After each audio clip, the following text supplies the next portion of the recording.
अनुराधा वैदिक एस्ट्रोलॉजी में आप सबका अभिनंदन। आज हम बात करेंगे कि यदि शनि मंगल की युति या हम कहें कोई भी रिलेशनशिप D9 में या D10 में भी हमें दिखाई देता है तो वो किस तरह का रिजल्ट देगा। लेकिन उससे पहले उनका कोई ना कोई संबंध हमें D1 में भी दिखाई देना चाहिए, क्योंकि फिर वो D9 या D10 में वो संबंध और भी पुख्ता हमें नजर आता है।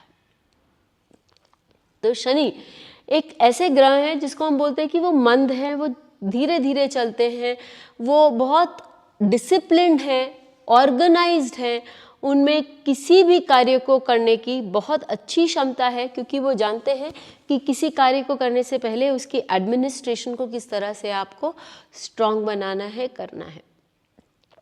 इसी तरह उनमें एक ठहराव है। शनि जहाँ भी बैठता है वहाँ एक ठहराव देता है व्यक्ति को, एक पेशेंस देता है व्यक्ति को उस जगह के कारण।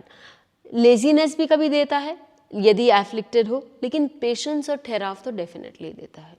इसी प्रकार मंगल के बारे में जब बात करते हैं, मंगल एक अग्रेसिव प्लैनेट है। मंगल में एक जोश है, साहस है, उसमें कुछ काम करने की जो ऊर्जा है वो हमको मंगल से मिलती है। तो जब ये ऊर्जा, शक्ति, साहस ये आपके पेशेंस और एक डिसिप्लिन और एक एडमिनिस्ट्रेटिव एबिलिटी से मिल जाते हैं तो एक बहुत ही डिफरेंट और अनूठा सा आपके लाइफ में एक कॉम्बिनेशन तैयार होता है।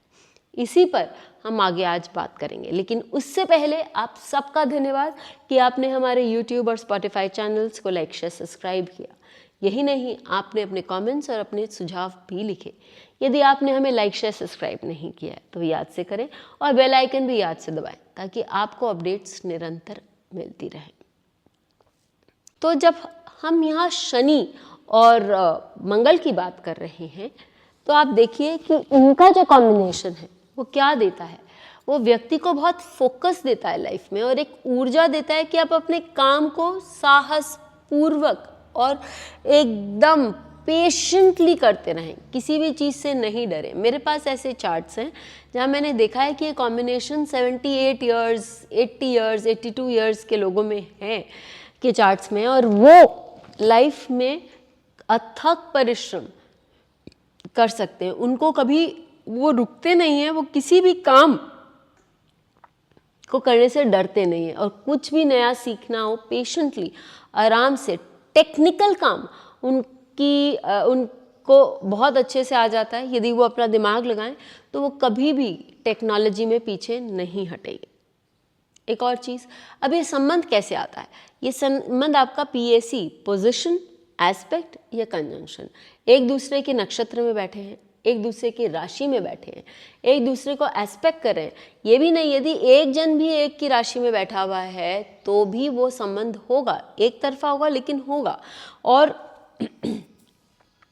वो बहुत स्ट्रांग तो हम जिसे कहेंगे यदि एक दूसरे की राशि में राशि परिवर्तन होता है तो होता है, लेकिन एक जन भी बैठा है तो वो बहुत अच्छा संबंध स्थापित कर रहा है।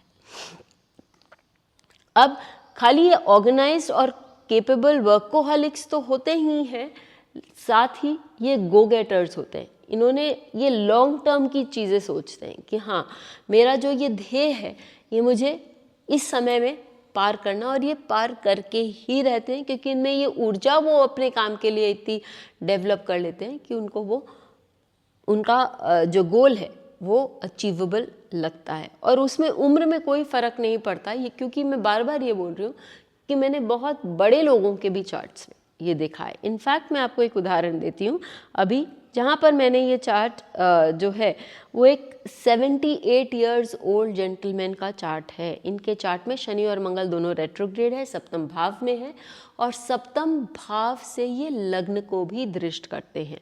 मंगल अपनी चतुर्थ दृष्टि से दशम भाव को देखता है।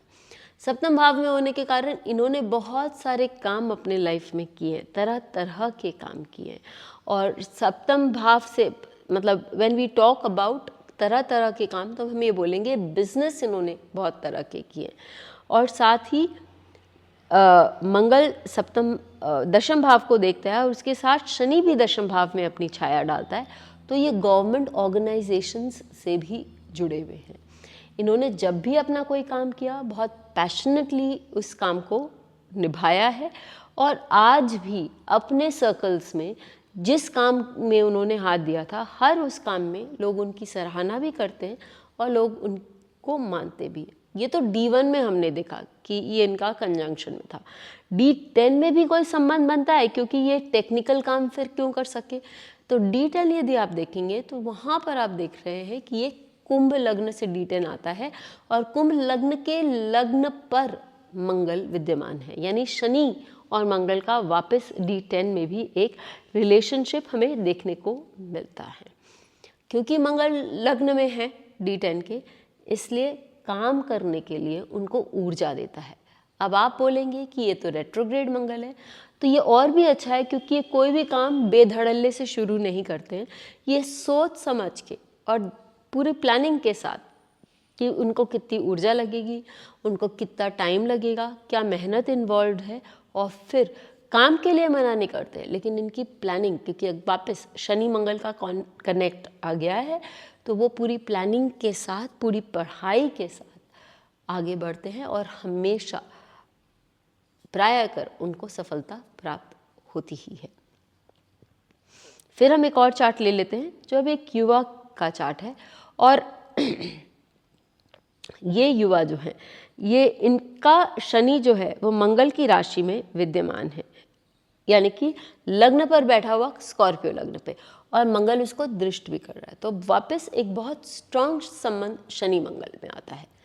कर्मठ हैं, नए चीज़ें करना चाहते हैं, एक काम करने में ये पीछे नहीं हटते और हर बार कुछ ना कुछ नया एक्सप्लोर करके नए टेक्नोलॉजी के साथ आगे बढ़ने में ये विश्वास रखते हैं। इनफैक्ट ये बहुत टेक कॉन्शियस भी हैं। यही आप यदि इनका D10 का चार्ट देखेंगे, क्योंकि यदि ये टेक कॉन्शियस है, अपने काम में ये बहुत टेक्नोलॉजी यूज़ करते हैं, तो D10 में भी कहीं ना कहीं तो संबंध आना चाहिए।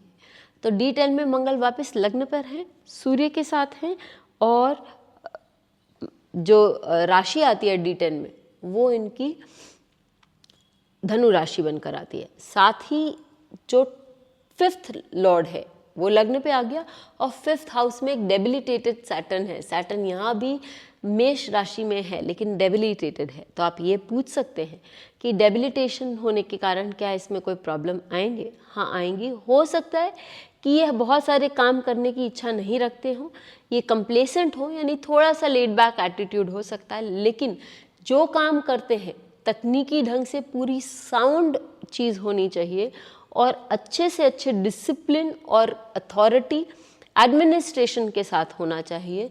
ये इनका एक बहुत स्ट्रॉन्ग पॉइंट है।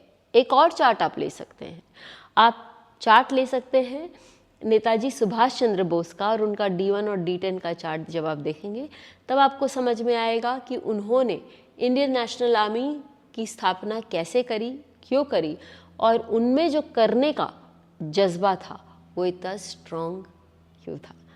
फिर मिलेंगे, तब तक के लिए धन्यवाद। बेल आइकन को दबाएं ताकि आपको वीडियोस की अपडेट मिलती रहे। हमारे वीडियोस को लाइक करें, शेयर करें, उन पर कमेंट करें, और हमारे चैनल को सब्सक्राइब करना न भूलें।